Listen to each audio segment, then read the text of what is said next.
Hamparan sawah nan hijau dikelilingi pegunungan yang memberi nuansa yang asri di Desa Bana. Di bawah suhu yang cukup dingin, tanah yang subur menjadikan pertanian sebagai objek utama mata pencaharian penduduk desa.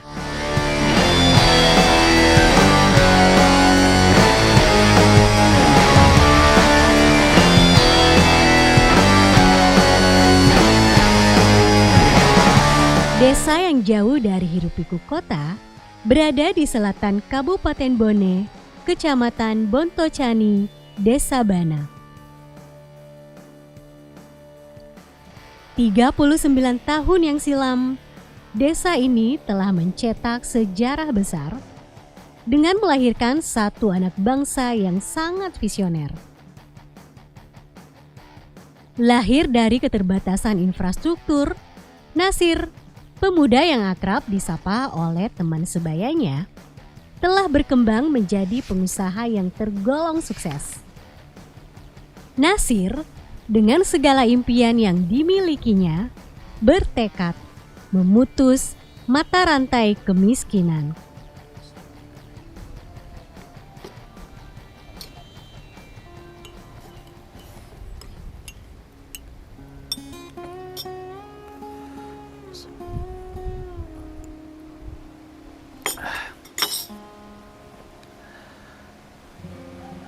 Sukses dan gagal adalah satu paket yang tak terpisahkan.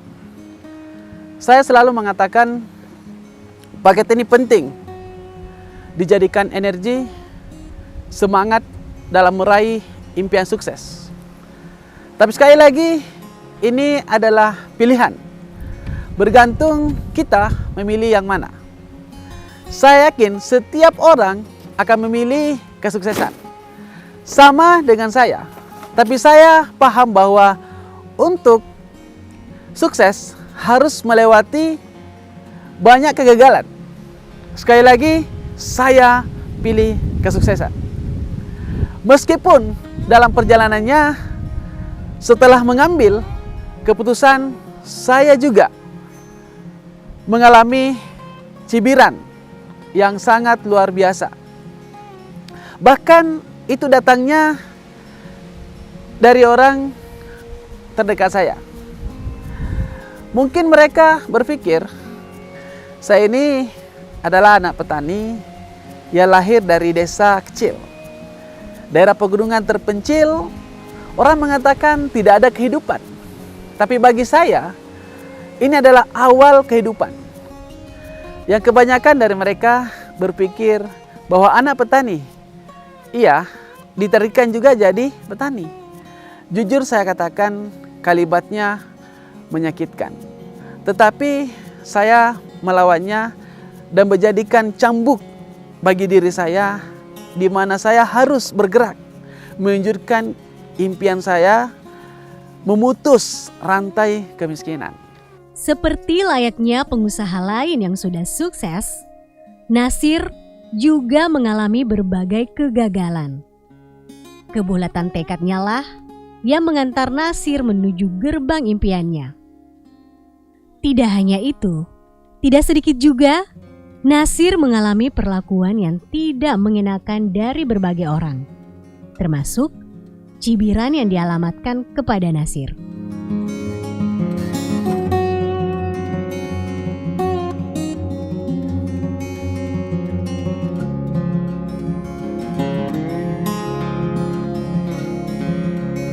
Penduduk Desa Bana yang letaknya di Dusun Oro berbatasan langsung dengan kabupaten sebelahnya, rata-rata mengandalkan pertanian sebagai tumpuan kehidupannya.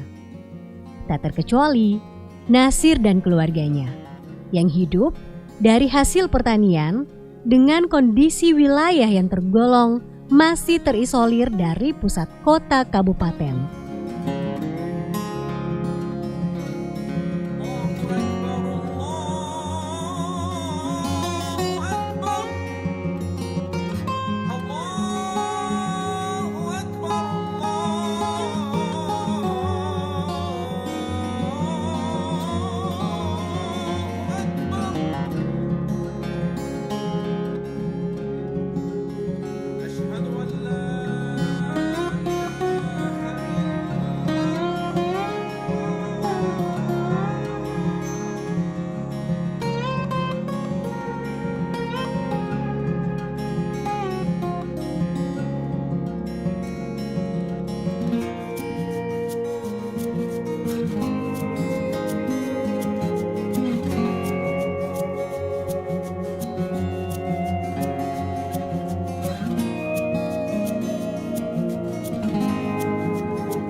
saya tidak pungkiri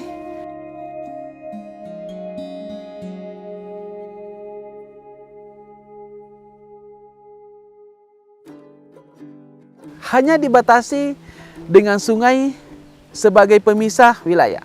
Oro nama dusun itu. Sangat tidak populer namanya. Tetapi ingin saya sampaikan bahwa Oro dengan keasriannya masih sangat natural. Seakan selalu mengajak saya bercengkrama setiap saat di mana udara segarnya menghiasi ruang-ruang kosong dalam otak saya. Yang kemudian memberikan saya kekuatan luar biasa. Serta membangun impian saya. Impian anak desa tidak semudah dengan impian anak-anak kota, di mana segala pendukungnya terpenuhi. Lain halnya bagi anak-anak pedesaan yang terbatasi ruang gerak. Dengan segala keterbatasan, namun hal ini menjadi cambuk bagi Nasir untuk mengejar impiannya.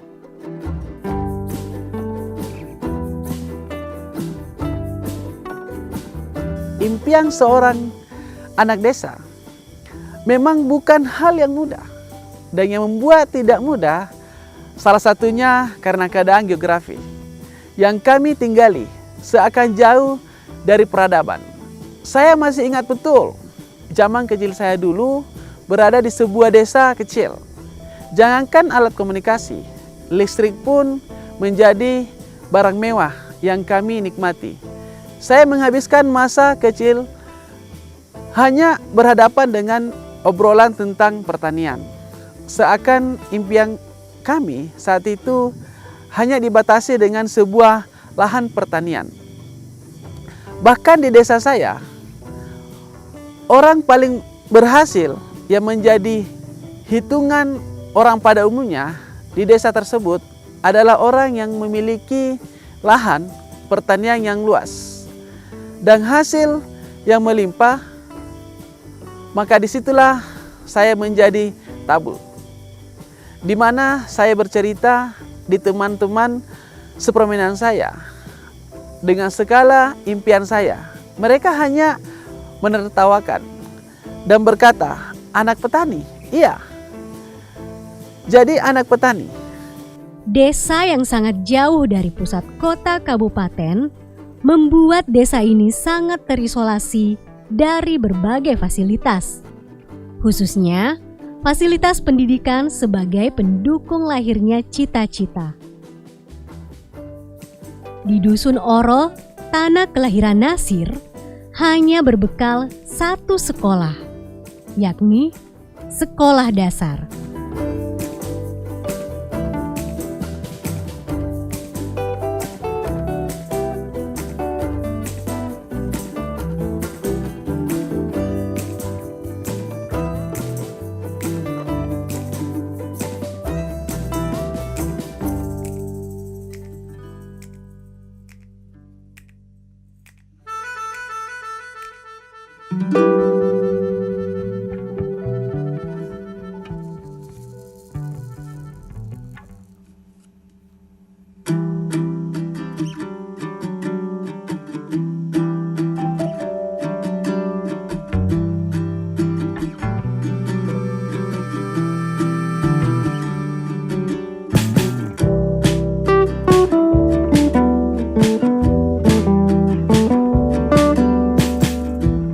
Masa kecil saya sekolah di sini yaitu SD Negeri 296 Bana, sebuah SD yang luar biasa dikelilingi oleh pegunungan. Oleh dilihat sana itu gunungnya luar biasa ya. Ini semua gunung, dikelilingi oleh gunung. Ini semua gunung.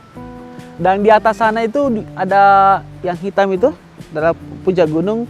Saya ada kebun di sana. Saya waktu saya kecil, saya biasa ke situ, tanam jagung, tanam lombok, ya, cabai ya, dan lain-lain. Hari ini saya mengajak teman-teman untuk lihat sekolah saya waktu kecil. Ya.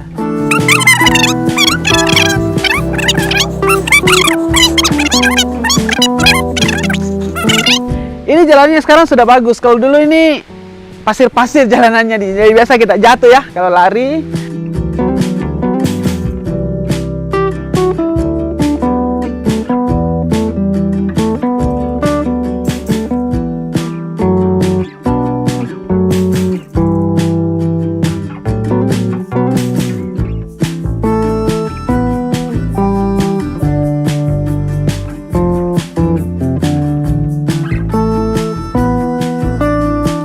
Di atas tadi kelas 4, 5, dan 6. Kalau di sini kelas 1, kelas 2, kelas 3. Jadi sinilah saya dulu bersekolah.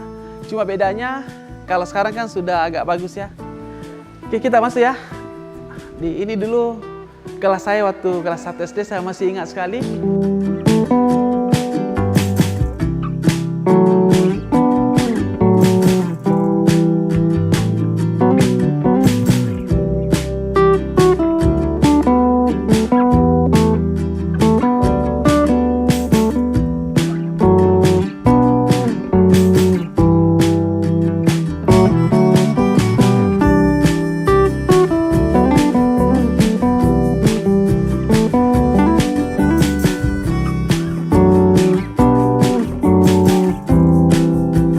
Saya kelas 3 masih teringat karena sering saya begini ya, sering saya diangkat begini karena saya sampai kelas 3 belum tahu membaca.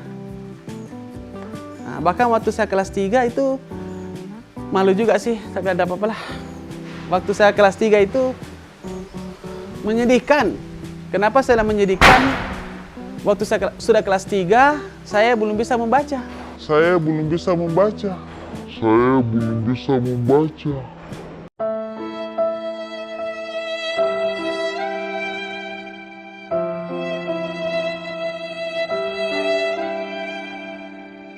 Dan syarat untuk naik kelas 4 itu harus bisa membaca. Jadi waktu saya kelas 3, alhamdulillah saya tinggal kelas. Saya tinggal kelas. Saya tinggal kelas. Saya tinggal kelas. Nah, waktu saya kelas 3. Jadi yang paling teringat waktu di SD itu waktu ini tinggal kelas. Nah, ini waktu saya sekolah ini kelas 1, kelas 2, kelas 3 ya. Ini ada lapangan kecil. Nah, di sini jadi dulu biasa main bola ya. Jadi kalau kita waktu kelas 1, kelas 2, kelas 3 ini di sini main bolanya. Lapangannya agak kecil. Kalau yang kelas 4, kelas 5 ada kan di atas ya. Kelas 6 di atas, kita di bawah sini.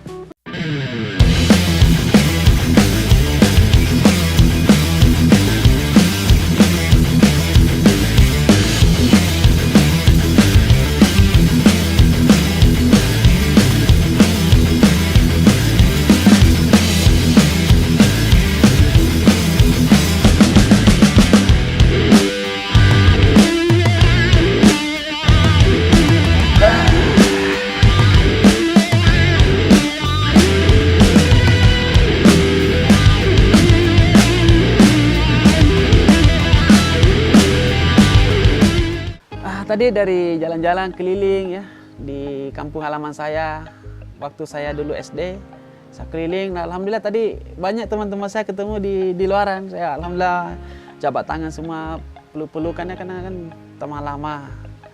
Nah, cuma ya yang saya takutnya ragu-ragu juga, saya takutnya di sini juga ada virus ya. Takutnya ada virus ya. Kita jaga-jaga ya. Untungnya Renner punya hand moist spray. Ya, Renner hand moist ini gunanya untuk antiseptik alami. Cuma yang menarik antiseptik alami ini atau Renner hand moist ini bagusnya dia multifungsi. Jadi biasanya kan hanya untuk di tangan, kali ini semua ya.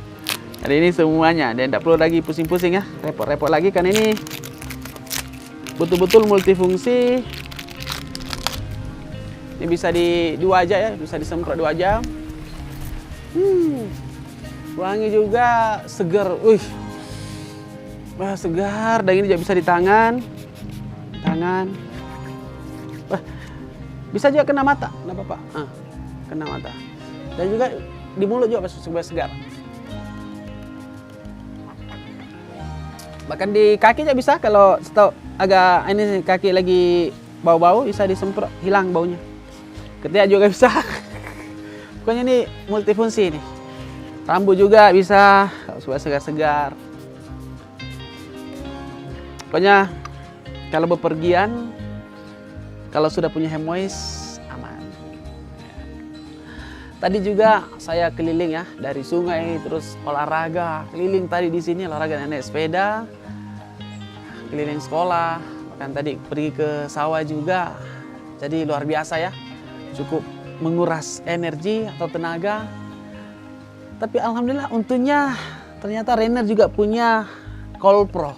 Wah, ini kalau Colpro ini saya enggak kemana-mana itu bawa Colpro. Kenapa kawan-kawan? Sekarang itu kita membutuhkan yang namanya nutrisi yang lengkap, terus perlu stamina, energi, ya. Apalagi kan sekarang kondisi makanan kan ya jarangnya kita mendapatkan makanan-makanan yang lengkap. Nah ternyata Colpro ini salah satu makanan terlengkap di dunia, yaitu bahan bakunya yaitu kolostrum. Kolostrumnya dari sapi ya. Nah, ini ada anak ini sangat bagus kalau dicampur dengan air. Nah biasanya simpel saja buatnya. Kita ambil air mineral ya, kurang lebih 100 sampai 150 ml airnya. Kalau untuk menjaga kesehatan hanya menggunakan 1 saset. Tapi kalau aktivitas tinggi, ini langsung minum 2 saset. Kalau saya selalu minumnya 2 saset langsung. Gampang juga, mudah ya, buatnya mudah. Tinggal kita tuang kayak gini. Oke.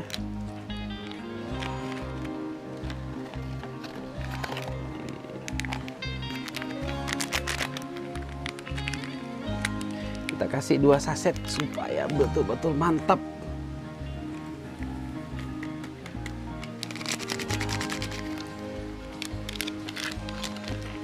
Nah, kita simpan aja nih. Setelah itu kita tutup. Nah, di sini caranya di-shake lebih mantap. Tapi bisa juga kalau dicampur dengan air hangat-hangat kuku bisa. Ini saya selalu menggunakan air mineral karena di mana-mana ada. Kita minum ya. Bismillahirrahmanirrahim.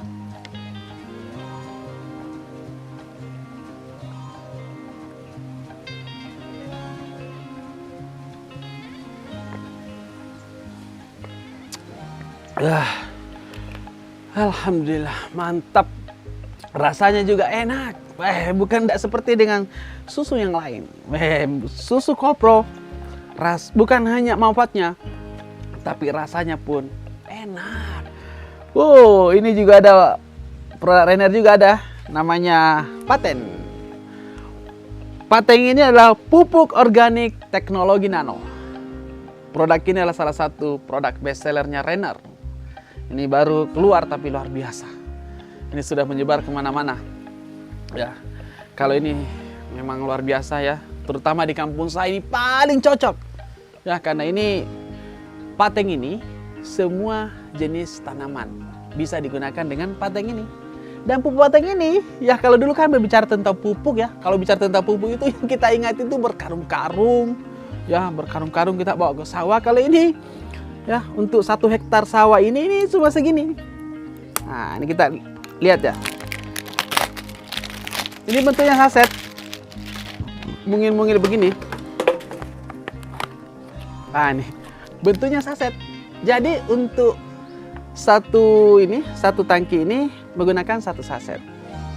Nah, ini kecil sekali, ini hanya 3 gram. Isinya 24 saset. Jadi ini bisa berapa kali aplikasi karena rata-rata 1 hektar kalau sawah itu menggunakan 1 sampai 2 saset per tangki. Ya, jadi untuk sawah itu 1 hektar itu bisa menggunakan 8 tangki 1 kali aplikasi. Nah, ini isinya 24 saset. Wah, keren sekali ya pupuk. Jadi kalau petani mau ke sawah 1 hektar ya paling bawa 8 saset nih, bisa dikantongi kayak gini. Kalau dulu kan berkali-kali dikantongi nih. Mantap memang ini pupuk. Ini juga ini bagus ini dipupuk di tanaman-tanaman seperti ini. Apalagi ini tanaman gizi. Nah, ini harus pakai menggunakan Paten ini. Wah, ini juga saya kalau ini lucu kalau ini Fibra ini. Wah, Fibra ini juga selalu menemani saya kemana saya pergi. Ya, kenapa? Karena biasanya kan kalau kita, apalagi kalau pulang, saya ini kan pulang kampung ini ya. Makanan itu ya luar biasa ya. Dijamu sama orang tua, makanya ya banyak ya. Makannya banyak ya pasti kita ya kalau makan banyak harus minum fibra ini supaya toksin racun-racun dalam tubuh ini bisa dikeluarkan lagi. Karena fungsi utama dari fibra ini adalah mengeluarkan toksin atau racun-racun dalam tubuh. Jadi kalau fibra ini kemana-mana saya bawa. Ini diminumnya bukan pagi hari tapi malam hari bagusnya diminum. Jadi kalau kita minum malam hari, insya Allah BAB itu lancar. Pagi hari udah keluar air racun-racun keluar. Sudah saya minum tadi Kolproh. Jadi semangat saya semakin membara. Kawan-kawan, sahabat-sahabatku semuanya, disinilah saya sekolah waktu di SD. Disinilah titik awal saya memiliki cita-cita, itu ingin merubah kehidupan saya. Karena jujur Pak, teman-teman ya gimana ya, saya sudah betul-betul pernah saya tanya orang tua saya itu, bapaknya juga apa kerjanya dulu? Dia bilang petani. Saya berpikir kalau saya terus tinggal di kampung, saya pun akan jadi petani juga. Jadi itulah kenapa saya betul-betul ingin merubah kehidupan saya. Jadi disinilah saya mulai dari sekolah. Disinilah saya biasanya kan ketika kita ditanya mau apa, saya selalu bilang pokoknya apa saja yang penting bisa merubah kehidupan saya. Mau kerja kah atau mau usaha kah atau apa, itu saja. Yang penting saya mau berubah hidup.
Perjuangan seorang Nasir dalam meraih impiannya bukanlah hal yang mudah. Bisa dilihat dari cara Nasir mengejar pendidikan yang tidak seperti anak-anak pada umumnya. Perjuangannya melintasi bukit dengan jarak 10 km per harinya hanya demi mengenyam pendidikan tingkat sekolah menengah pertama menjadi bukti kegigihan Nasir dalam meraih cita-citanya. Selepas SMP, Nasir tidaklah berhenti sampai di situ. Nasir terus melanjutkan ke jenjang yang lebih tinggi. Impian awal untuk meretas kemiskinan, Nasir kecil hanya berbekal impian ingin ke Jepang dan bekerja di negeri industri. Dengan pemahaman yang simpel, jika gagal, maka ia akan membangun usaha sendiri. Sekalipun impian besar saya saat itu adalah bekerja di Jepang, yang kabarnya bisa kita memiliki banyak uang dan kaya. Untuk itu saya masuk kursus bahasa Jepang sebagai modal utama bekerja di sana nantinya. Hanya saja impian saya ke Jepang harus pupus. Saya salah memilih orang yang bisa dipercaya, membantu saya sukses di sana. Saya pun berpikir untuk membuat usaha bengkel, tapi terkendala di modal. Langkah saya selanjutnya tergerak bekerja di bengkel sebagai karyawan. Akan tetapi saya menjadi ragu ketika melihat orang yang bekerja selama bertahun-tahun, bahkan ada yang puluhan tahun, tapi kehidupannya masih biasa-biasa saja. Inilah fase di mana saya merasa dihantui kegagalan.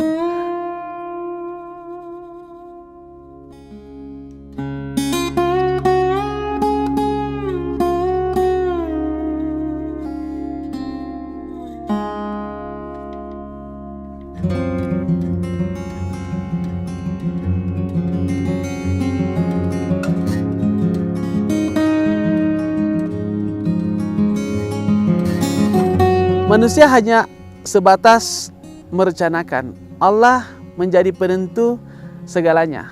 Saya sedikit depresi. Akhirnya saya mencoba konsultasi ke keluarga dan beberapa teman untuk langkah saya selanjutnya.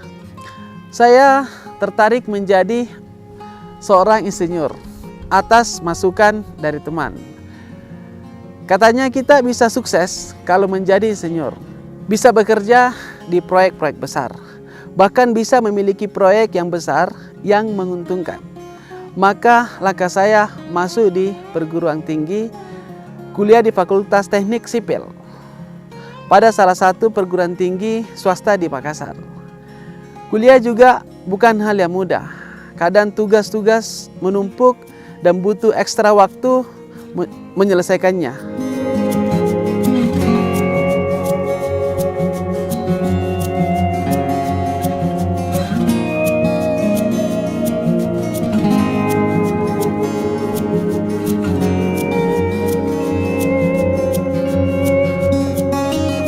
Bagi Nasir, dunia seakan berhenti saat segala usahanya terhenti dengan berbagai faktor yang menghalangi hingga berada di ujung kegagalan.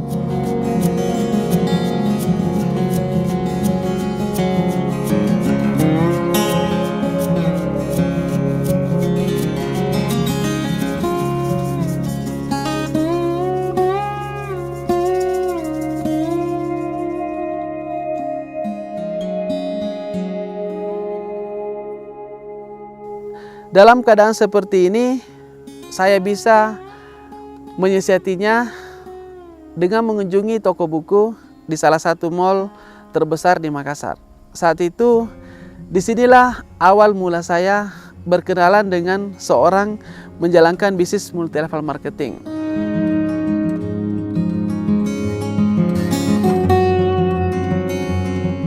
Di tengah kegagalan yang dirasakan Nasir, seakan dewa penolong menghampirinya. Di sebuah toko buku, Nasir bertemu dengan seseorang yang kemudian mengajaknya untuk bergabung dalam sebuah bisnis.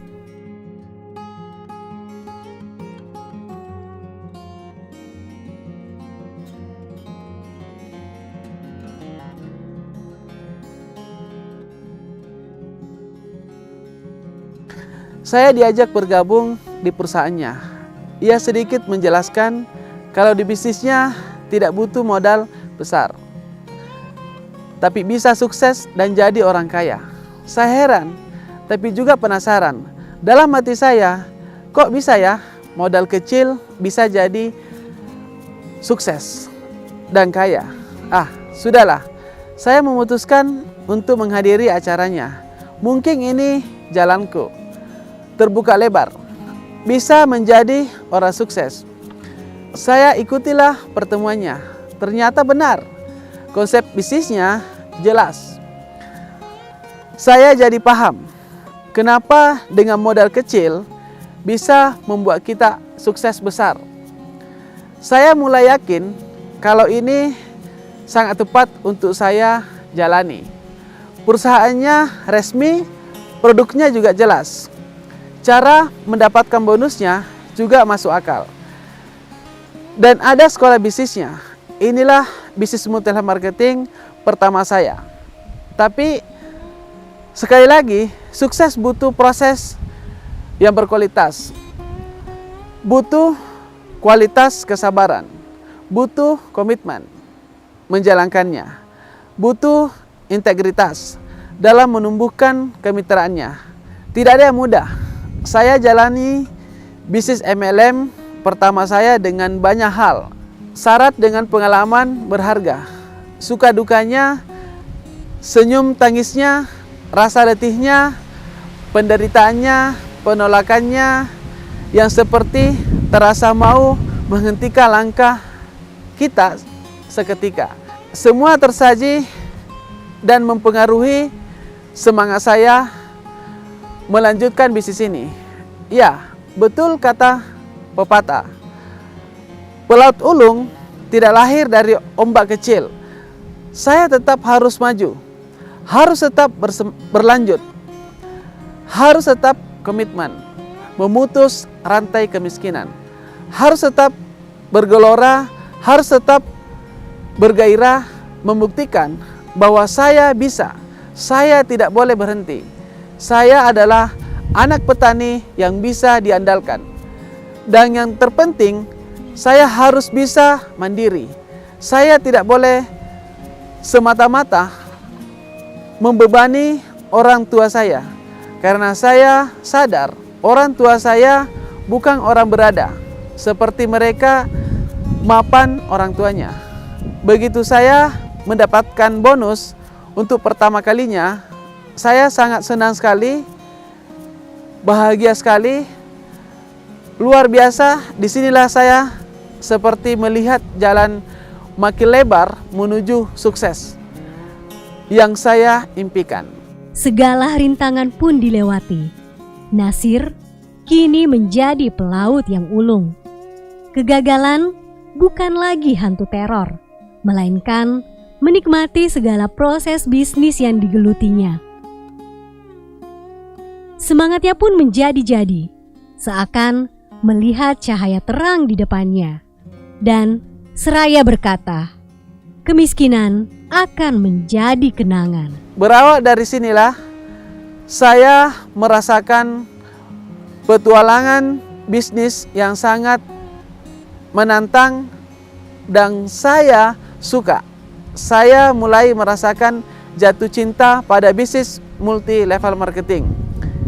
Banyak hal yang terjadi di luar dari dugaan saya, termasuk keputusan saya menjalankan beberapa bisnis MLM dalam kurun waktu yang berbeda.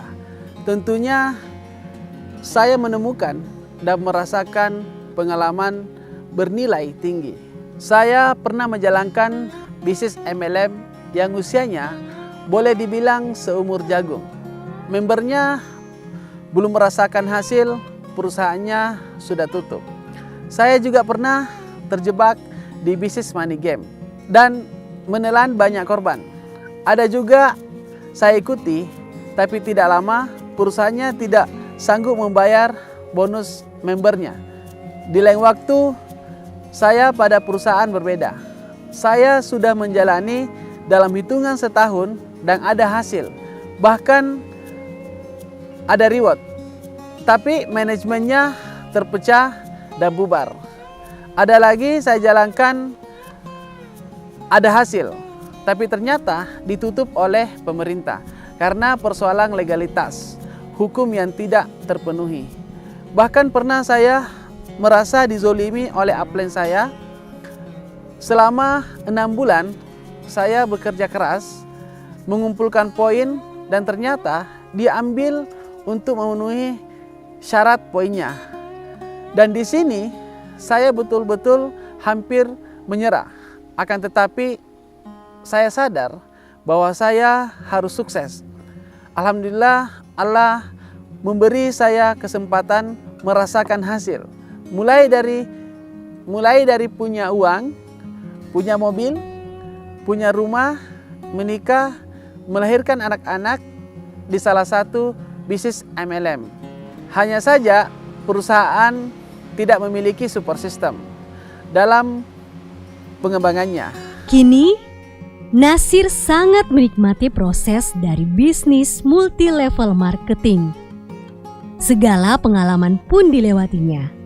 Ini pula lah yang mengubah arah berpikirnya dan kemudian memantapkan pilihan hidupnya dengan mengambil keputusan besar dalam hidupnya, yaitu bisnis MLM. Pengalaman-pengalaman bernilai inilah yang mendorong saya memiliki hasrat mendirikan perusahaan MLM. Sekalipun sebelumnya saya sudah berusaha menemukan bisnis MLM yang tepat untuk saya jalankan. tidak sedikit biaya yang saya keluarkan untuk menemukan bisnis MLM yang tepat untuk saya jatuhkan pilihan. Sampai-sampai saya keliling Jawa mengikuti presentasi beberapa MLM.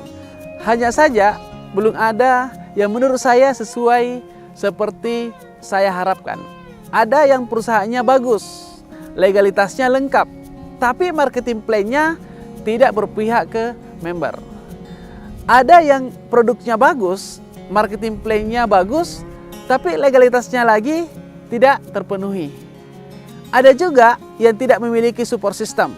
Akhirnya, saya memutuskan untuk merancang dan membuat sendiri perusahaan multi level marketing karena bagi saya, MLM yang ideal memiliki 4 pilar utama dengan proporsi saling mendukung, profesional, dan yang inti berpihak kepada kesejahteraan membernya.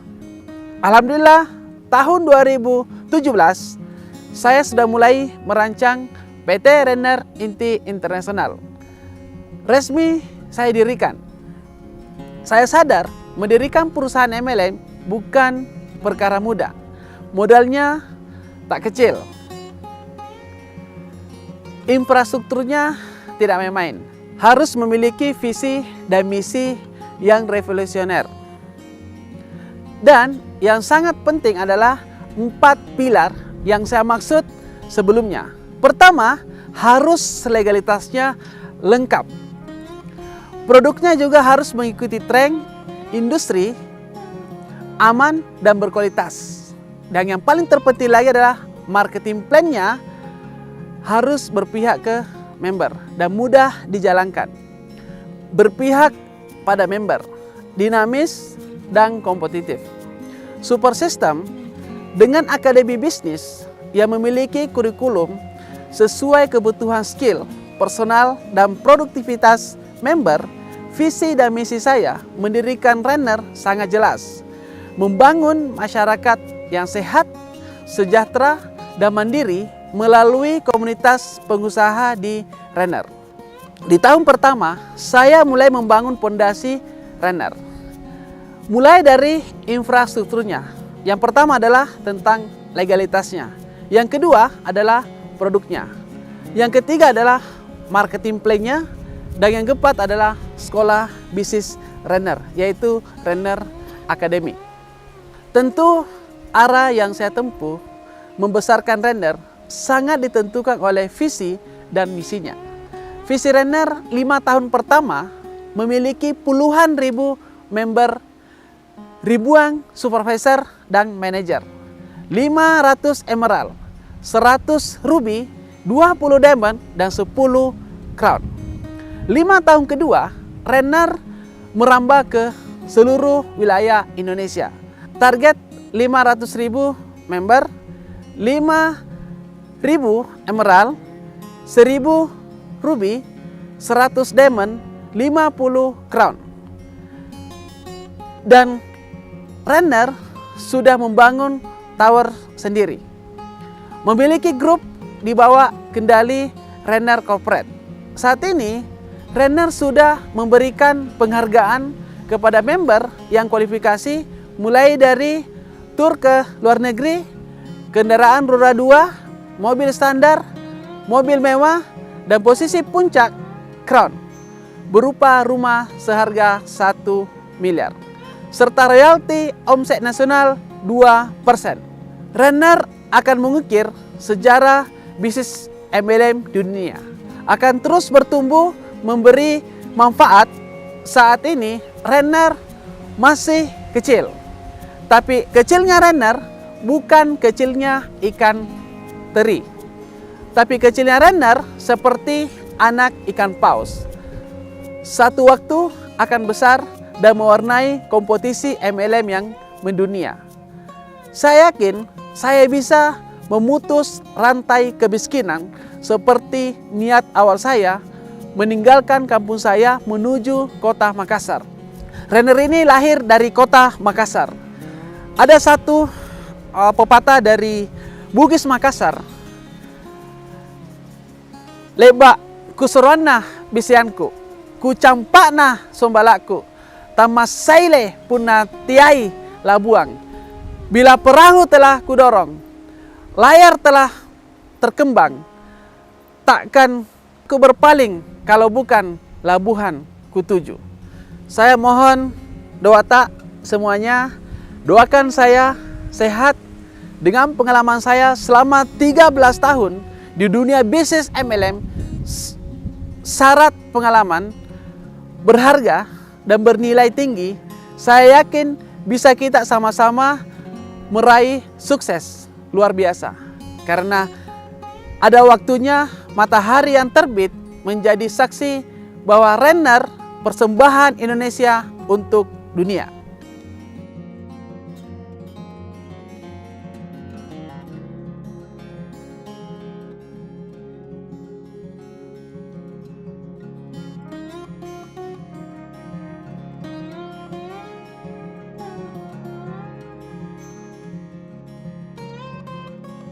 Beliau adalah orang yang paling berjasa dalam hidup kami. Beliaulah yang mengajak kami ke Renner. Beliau adalah inspirator kami. Begitu banyak bisnis MLM yang pernah saya geluti. Jatuh bangun begitu banyak Bapak Ibu. Tapi alhamdulillah saya ketemu bisnis Renner di bawah naungan kepimpinan Bapak Nasir. Mindset saya begitu berubah. Sejak memulai yang namanya bisnis network marketing dari tahun 2004, jatuh bangun, gagal, jarang sekali berhasilnya. Akhirnya di tahun 2019 saya berjumpa dengan bisnis Renner yang dinahkodai oleh orang yang sangat luar biasa. Beliau adalah mentor, guru besar, dan panutan bagi kami pribadi. Motivator kami yang betul-betul full heart membimbing kami, sehingga hari ini apa yang saya dapatkan itu semua adalah berkat kerja keras beliau. Pola pikir saya berubah tentang namanya dunia multi-level marketing. Terima kasih Pak Nasir. Berkat beliau yang memberikan saya bersama keluarga mendapatkan kendaraan yang sangat tepat yang bisa mewujudkan impian saya satu persatu lewat bisnis di Renner. Beliaulah yang memperkenalkan bisnis Renner ini, yang dengannya kehidupan kami sekeluarga berubah hanya dalam kurun waktu kurang lebih 2 tahun. Masya Allah. Beliau adalah orang yang sangat survive. Beliau adalah seorang petarung. Beliau adalah seorang pemenang sejati. Beliau yang tidak pernah mengenal lelah dalam membimbing kami. Dalam ibadah saya selalu libatkan nama beliau. Karena beliau adalah orang yang sangat berjasa dalam kehidupan saya. Saya tidak tahu apa yang terjadi Bapak Ibu.